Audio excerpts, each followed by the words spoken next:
Hello mga ka-business, ito yung part 3 ng ending inventory natin para at least matapos na natin yung mga features na hindi ko pa na-discuss sa'yo mga business. Ito tingnan natin siya. Okay mga ka-business, since may mga button pa dito sa gilid, gusto ko i-discuss kung ano mga function nito.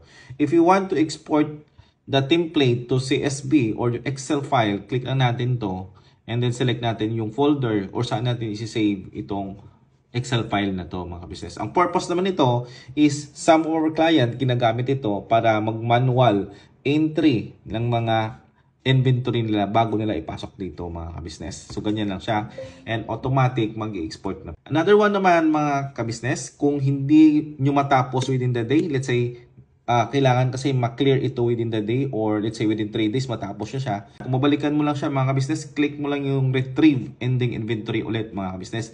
And then select mo lang yung date, no, kung kailan siya ginawa and double click mo lang yan mga business. Alright? Take note pala mga business na pag once na hindi mo siya matapos, alright, at babalikan mo siya, may security access dyan mga business na to retrieve para for security naman yan ng POS natin mga business na hindi siya ma-alter. Ito yung inventory natin mga business. So that's it.